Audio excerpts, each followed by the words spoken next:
श्री रामदास अठावले जी।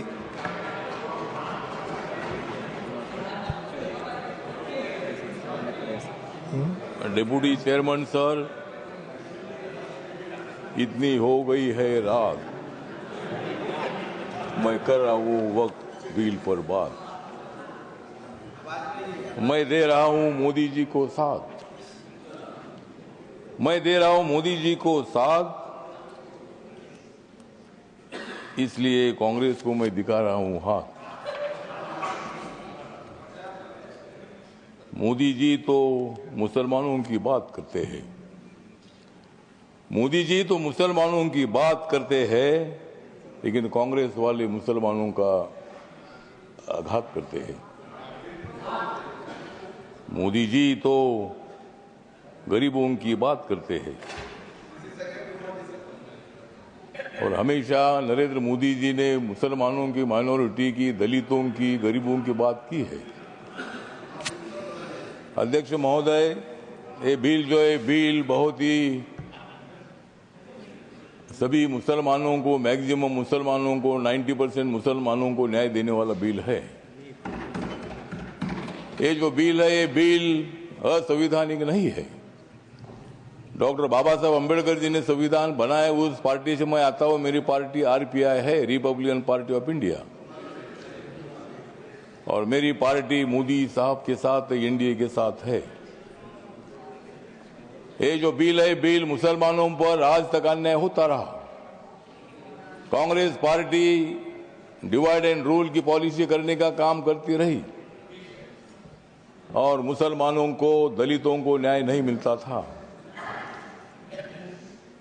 आज मुझे लगता है कि जो ये बिल आया है, हमारे किरण रिजिजू जो ट्राइबल कम्युनिटी के बुद्धिस्ट है, माइनॉरिटी के हैं, और इसीलिए मैं बताना चाहता हूं कि हम किसी को भी नहीं जाएंगे शरण, हम किसी को भी नहीं जाएंगे शरण, क्योंकि माइनॉरिटी के मिनिस्टर है रिजिजू किरण।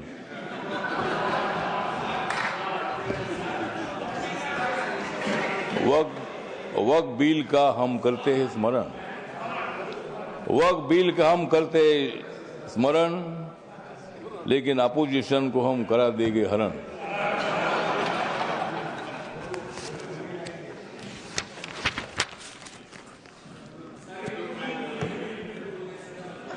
नरेंद्र मोदी जी है मुसलमानों के सच्चे वाली, नरेंद्र मोदी जी मुसलमानों के सच्चे वाली।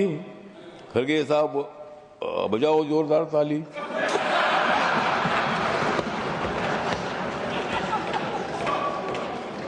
मत दे दो रोज मोदी साहब को गाली, मत दे दो रोज मोदी साहब को गाली, नहीं तो कुर्सी करो खाली। विरोधी दलों की रात हो रही है काली, विरोधी दलों की रात हो रही है काली, नड्डा साहब बजाओ तुम भी ताली।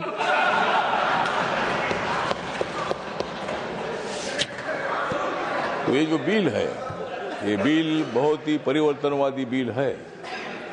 ये बिल हिंदू, मुसलमान, सिख, ईसाई, बुद्धिस्ट लोगों को जोड़ने वाला ये बिल है। ये जो बिल है ये बिल असंवैधानिक नहीं है, जिस तरह आप बता रहे खरगे साहब।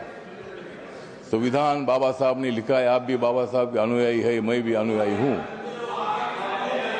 और आप जिस कांग्रेस पार्टी में, खरगे साहब, जब कर्नाटक में आपको मुख्यमंत्री बनाने का मौका आया था, तब उन्होंने नहीं बनाया आपको, और मुझे भी मंत्री बनाने का मौका आया था, आपने मंत्री नहीं बनाया, मैं इसलिए इधर आया। मैं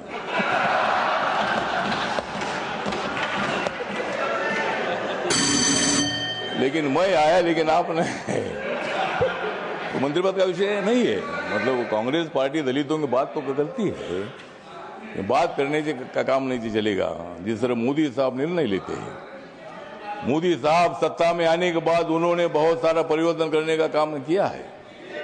आप लोग ये मुसलमान के विरोधी करके आपने लोकसभा में वोट लिया, लेकिन अब मुसलमानों का वोट हमारे पास आ रहा है।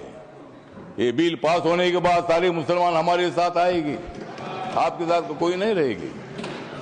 हमारे साथ मुस्लिम समाज आएगा, हमारे साथ दलित समाज आएगा, हमारे साथ सिख समाज आएगा, हमारे साथ क्रिश्चियन समाज आएगा, ओबीसी समाज आएगा, ब्राह्मण समाज आएगा, सब समाज आएगा। हाँ, उनके पास कुछ नहीं रहेगा, मतलब उनके पास कुछ नहीं रहेगा तो ठीक बात, कुछ ना कुछ उधर भी होना चाहिए। अपोजिशन की हमें आवश्यकता है, कुछ वोट उनको मिलना ही चाहिए, लेकिन मैक्सिमम वोट हमको मिलेगा। और ये बिल पास होने के बाद नरेंद्र मोदी जी चौथी बार देश के प्रधानमंत्री बनेंगे, और नरेंद्र मोदी जी बनेंगे तो मैं भी बनूंगा। तो इसी तरह मतलब कहने मतलब इतना है कि इस बिल का समर्थन करने के लिए मैं खड़ा हूँ। व्यक्त कम है, मेरी पार्टी छोटी पार्टी है, लेकिन मेरी पार्टी आगे बड़ी पार्टी हो जाएगी। लेकिन अभी मैं अकेला मेंबर हूँ, लेकिन मैं जो मेरी पार्टी है, ये पार्टी बिल का समर्थन करती है, और ये बिल लोकसभा में पास हुआ है, ये राज्यसभा में भी पास हो जाएगा, और हम मुसलमानों का कल्याण करने के लिए हम आगे बढ़ते रहेंगे। इतना ही मैं बात करता हूँ। धन्यवाद, नमस्कार, प्रणाम। लेकिन जाते जाते थोड़ा सा किरण जी को मेरा कहना है कि बोध गया में जो हमारा महाबोधि महाविहार है, वो बौद्ध समाज का है। वहाँ गौतम बुद्ध को ज्ञान प्राप्ति हुई थी। वहाँ लगातार 50 दिनों से आंदोलन चल रहा है, और वहाँ का जो ट्रस्ट है 1949 का कानून है, उसमें 4 हिंदू और 4 बुद्धिस्ट है। तो वहाँ बौद्धों की मांग ऐसी है कि भाई वो सभी मेंबर अपने होने चाहिए। अगर सरकार कर सकते हैं, धन्यवाद करिए। इतना मैं बताना चाहता हूँ, और इस बिल का समर्थन करता हूँ। धन्यवाद।